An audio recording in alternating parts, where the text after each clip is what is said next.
Shalom, good afternoon everyone. I was caught by surprise. They asked me a few days ago to say a few words, that's why I wrote them down. I'm Haifa born and raised. I spent 20 years in 5 different tech industries before diving into the municipal pool just to find out it has no water, but surprisingly it's filled with sharks. And the Haifa Economic Cooperation co-owns this park. We manage properties at a value of well over $500 million. As I said, co-owners of this park. There's the science park across the street, the stadium, and a VC, a venture capital arm called Haifa. But that's not what I want to talk about today. That was just to confuse you. You see everybody's asleep, so I guess you had a very good lunch. I want to share with you, and I really don't know your background, but I want to share with you my view of anti-Semitism and how and why I think we're all heading in the wrong direction, and why everything that we're doing is moving no needle. And I'm a great advocate of critical thinking and first principle thinking.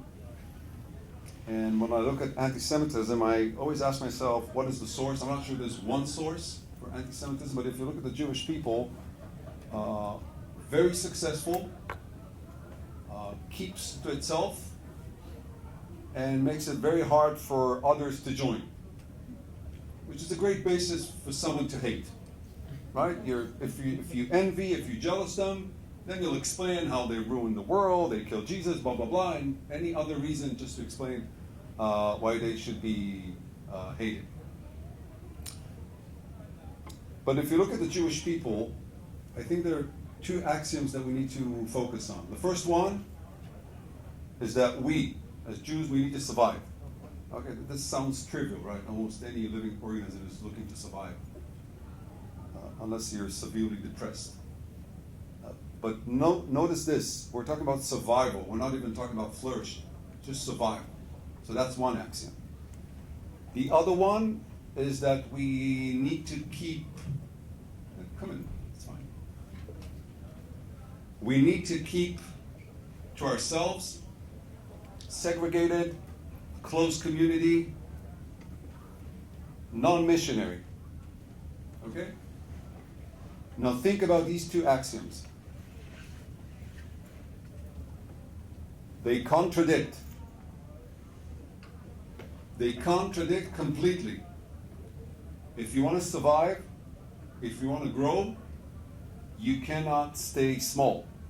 And this is the number 1 mistake the Jewish people, we have a few number 1 mistakes, but this is one of the number 1 mistakes the Jewish people has done from inception. Staying small. Unfortunately, I couldn't participate in all these days because someone let me know real late about this. But imagine what would have happened if we had 1 billion Jews in the world today. What a mess. What a mess. There would be 12 million. You're Israeli. There would be 12 billion synagogues. Okay. No, but let's think about it in terms of anti-Semitism and the overall status of the Jewish people in Israel. What would have happened if we had 1 billion Jews worldwide today?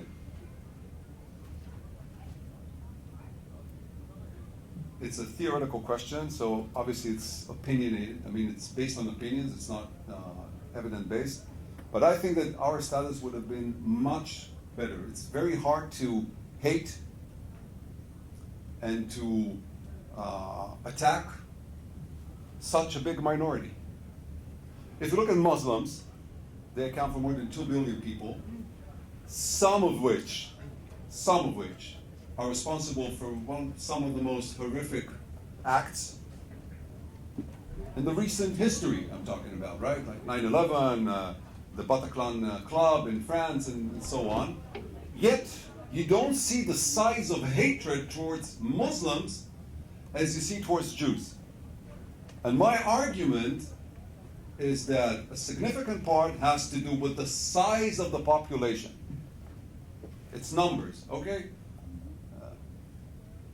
I'm an engineer by profession, so it may have something to do with it. But the numbers make a difference. And if we're talking about numbers, the population, the Jewish population, before World War II was how many millions of people? About 16, you're right. What was the size of the world population during before World War II?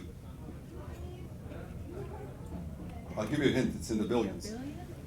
2.3 billion, which means the Jewish people accounted for 0.7% of the world population. Moving forward 80 years, what is the size of the Jewish population today? 15 million. I hear 15. 15. 15.7 million people. You know what that means? 80 years after, there are less Jews than before World War II. What is the size of the world population today? 8.3 billion. We have a marketing problem. You said marketing, now I know you're American. So we went down from 0.7% to 0.2%. Okay, it's 3.5 times less. So in terms of numbers, we are losing miserably. And we can have panels and debates year long.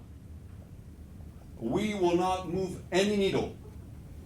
And people in Israel mistakenly say, you know, our problem is that we don't have the right people to explain.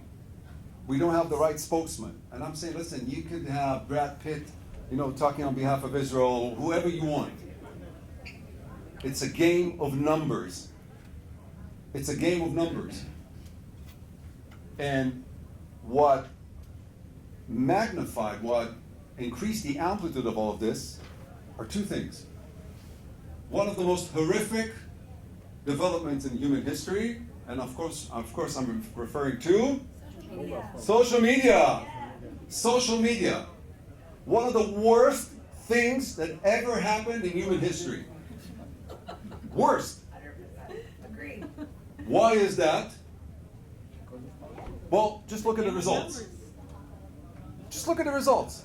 Now, people say, well, they used to say social media will connect people, will expose you to new opinions, right? You'll hear, debate, blah, blah, blah. Come on. Takashtai. Okay, I have 2 minutes to finish the 30 minutes of the speech. Okay, so I'll leave you without my solution because this is the problem, but I won't have time. We'll challenge you for the solution. Can I get a few more minutes? Let's have a vote. Yeah. I think the crowd just spoke. Only if it's like a solution we'd invest in. So now we have a. I think everybody's already invested. Social media relies on one cognitive bias, and that is the confirmation bias. Okay, social media, Mark Zuckerberg and all these idiots, all they care about is making money. How do you make money? You make people stick to the screen, and then you sell ads. How do you make people stick to the screen? You give them what they want, what they're interested in. You don't care about exposing them to new opinions, not creating debates. No. If you, lady, if you are interested in, let's say in ballet, that's all your feed and Facebook, that's all you'll see. And if one time you close down a debate about meat, you'll never see it again. Because Mark Zuckerberg has one interest. He wants you to be in Facebook, watching Facebook all day long. And that's why they created this, it's trivial. It's creating these echo chambers where everybody hears and listens and is exposed to what is interesting for them. And that is the confirmation bias. I'm exposing myself voluntarily only to things that support my initial beliefs. I completely ignore everything that undermines it. Okay, welcome to humanity. And that leads to hatred all over the world, in the States and in Israel as well. So that's one awful thing. The other thing, which I'm not saying is as awful, but another advancement is AI. Now, I can give you 2 lectures here. Why AI is the greatest thing in the world, why it's the worst thing in the world, and I'll convince you in both lectures, but I don't have time for it. But in terms of anti-Semitism and being able to fake, lie, deceive, it's probably one of the best platforms. And the good thing about it, you don't even have to work on it. You just you create an AI agent who's anti-Jews, blah, blah, blah, and let it run 24/7. Now multiply by the number of non-Jews, remember the 0.7%, and you understand that we lost. I mean, whoever's thinking of going to war, forget it. You're not going to win. Not this way. Thank you. Can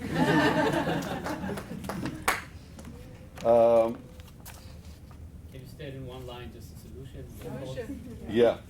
Turn off the TV, make for babies. Yeah, so That's one end. reaching 1 billion people is not going to be easy.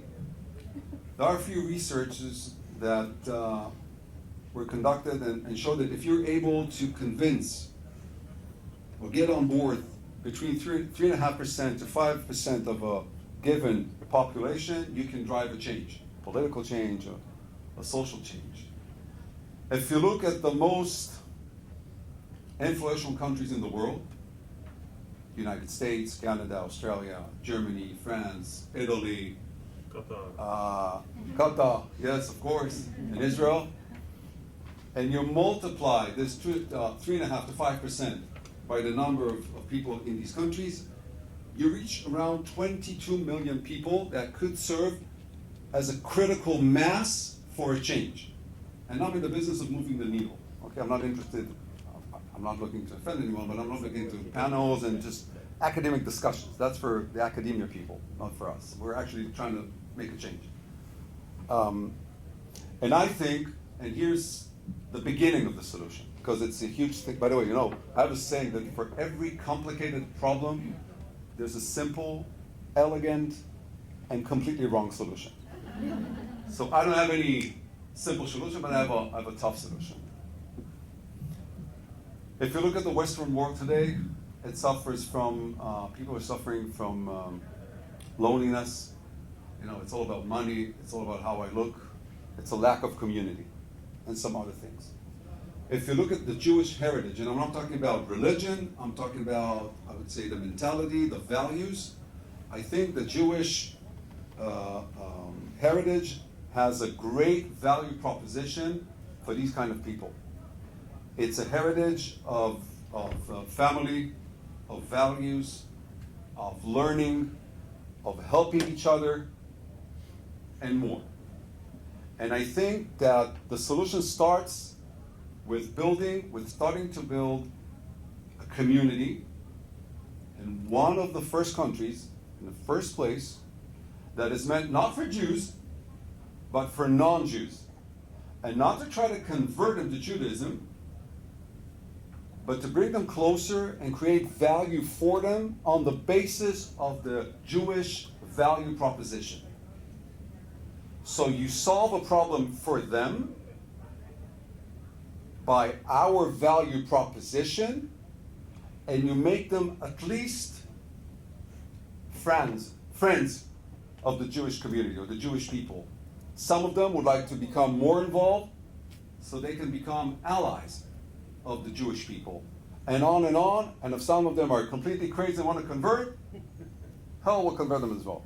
But that's not the target. The target is to create these circles of support around the Jewish people by offering the Jewish heritage value proposition. This is really in a nutshell. I see Owen says that I have 10 more minutes, so if any questions, that would be the time for it. Questions?